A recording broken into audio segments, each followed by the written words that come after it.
Eh bien bonjour, bonsoir, salut à tous, ici Rager, on se trouve aujourd'hui pour la review du scan 759 de One Piece avec ce truc qui est mal réglé. Voilà, c'est pour que je puisse me mettre en mode parrain de la mafia, tu vois, genre comme ça. Eh bien ce scan, j'ai eu la chance de pouvoir le lire grâce à ça. Et dans cette vidéo, j'aimerais remercier Persing d'avoir fait cette vidéo sur ma chaîne, histoire de vous prévenir que je n'avais plus internet.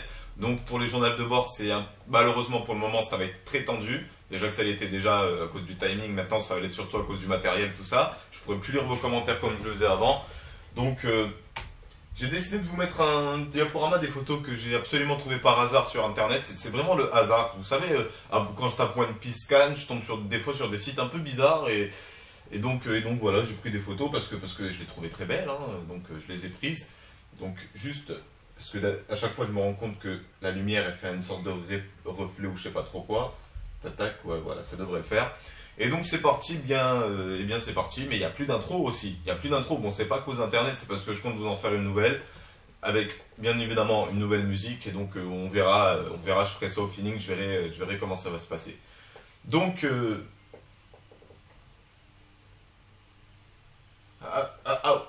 donc ce scan, alors ce scan je l'ai lu, mais je l'ai lu en très mauvaise qualité en fait. J'ai l'impression de faire un retour en arrière au niveau de l'époque, dans le sens où j'ai commencé les reviews, je lisais pareil sur un téléphone comme ça, je lisais mes scans comme ça, mais à chaque fois c'était soit trop petit, soit quand je zoomais ça devenait flou. Et bien là c'est sans que je zoome ou quoi que ce soit, des fois c'est flou, des fois c'est beau. Et donc ce scan j'ai pu voir un peu quand même les grandes parties, tout ça, mais toutes les phrases subtiles j'ai pas pu y faire attention. Mais j'ai lu quand même, mais ça s'est pas imprimé bien dans mon cerveau justement parce que c'était pas de la super bonne qualité. Pour commencer, d'abord j'aimerais faire une remarque. Il y a un abonné qui s'était rendu compte que Bellamy en fait était couché par terre lors de la dernière review.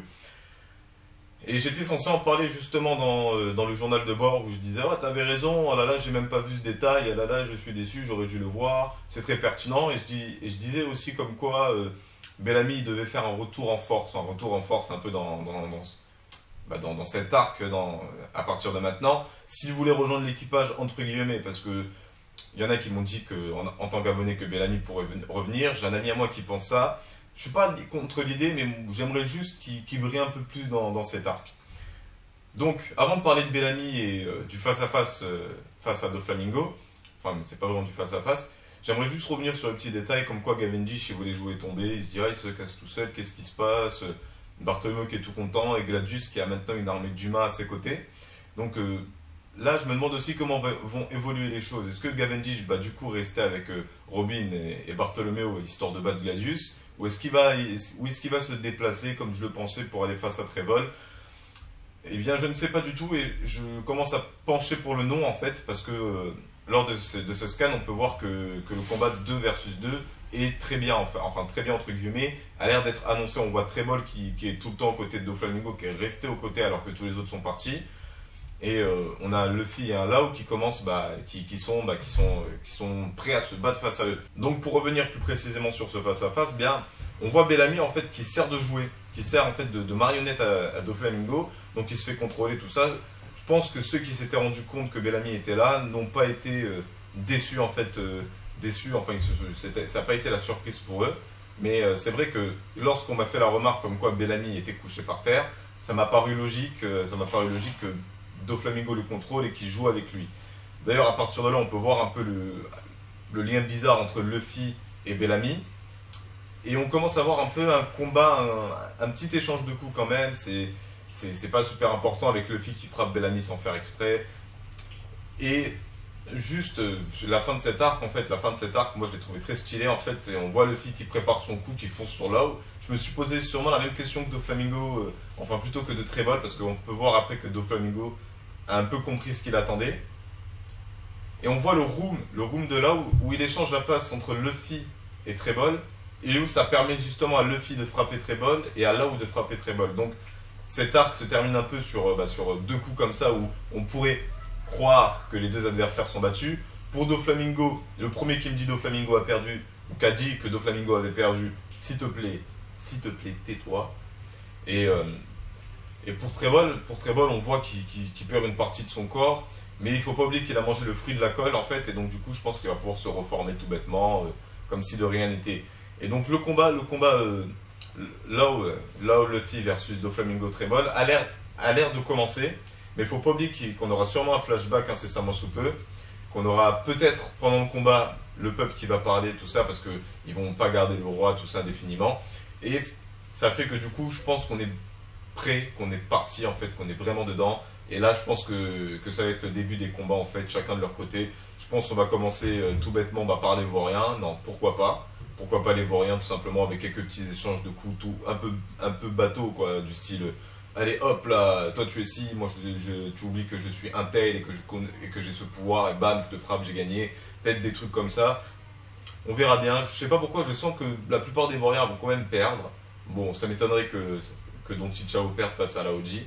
Ça m'étonnerait. Ensuite, pour Zoro versus Pika, je pense qu'on n'aura aucune surprise si Zoro gagne. Mais j'espère un combat un peu rude, quand même un peu serré pour Zoro, avec un Pika qui montre qu'il fallait pas le sous-estimer. C'est pas parce que tu as brisé ma statue que tu connais tout mon pouvoir. Et bien évidemment un Gladius énervé face aux trois. Et donc du coup, je suis en train de me dire peut-être que même Robin, Cavendish, Bartholomew, ça peut être assez cool. Parce que vu que j'aime bien Cavendish et que j'aime bien Gladius, peut-être que les voir tous les deux s'affronter, ça va être kiffant pour moi. Ensuite, faut pas que j'oublie un seul personnage. Faut pas oublier le Kyros Diamante surtout. Un combat un peu bateau, on va dire, parce que Diamante il nous a pas fait kiffer en fait au Colisée. Et Kyros, on s'attend à ce qu'il soit vraiment énervé lors de ce combat. Donc j'espère juste que Diamante va quand même montrer qu'il mérite d'être aux côtés de Doflamingo en tant qu'as, parce que je les appelle comme ça les têtes de groupe, les têtes d'escouade, c'est-à-dire Diamante, Trébol, Pika, je les appelle les as. Et bien évidemment,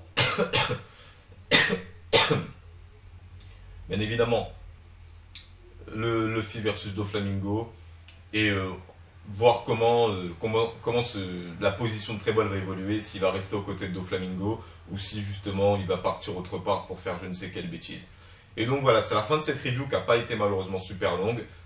Pas seulement parce que j'ai pas pu bien voir le scan en détail, mais surtout parce que cet arc, il n'y a pas vraiment grand chose de grands événements. Enfin, il y a un grand événement, le fait que Doflamingo saigne. C'est la première fois depuis le début du manga, il faut quand même le préciser. On est au scan 759, c'est la première fois depuis le début du manga que Doflamingo saigne.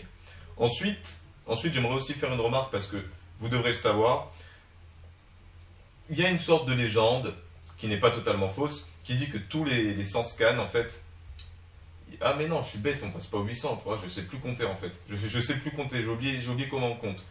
Donc je vais quand même finir, il y a la légende des 100 scans où à chaque fois à chaque centaine de scans, Oda nous réserve une grosse révélation. Pour le 700, c'était le fruit de Ace. Pour le 600, je ne sais pas, à cette époque-là, je regardais l'anime. Et donc du coup, peut-être que pour le 800, on aura aussi droit à une grosse révélation, quelque chose de lourd. Et donc, comme ça m'est passé par l'esprit à ce moment-là, parce qu'il faut se dire que c'est dans pas longtemps finalement, hein. 759, 760, plus que 40 scans. 40 scans divisé par 52, enfin... Divisé par 52, en fait, c'est le nombre de semaines. Donc ça fait 52 fois 3 fois moins 12, enfin, 52 moins 3 fois 12. Pourquoi? Parce qu'à chaque fois, Oda, toutes les 3 semaines, il prend une pause pour un scan, tout le temps, environ, hein. Donc ça fait du 36.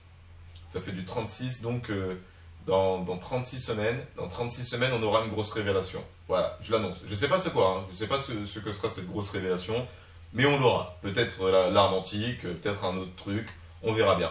Et donc sur ce, c'était Riger. Je vous dis à la prochaine pour la prochaine review, et vraiment désolé, mais j'ai plus internet. C'est pas moi qui décide, c'est la vie.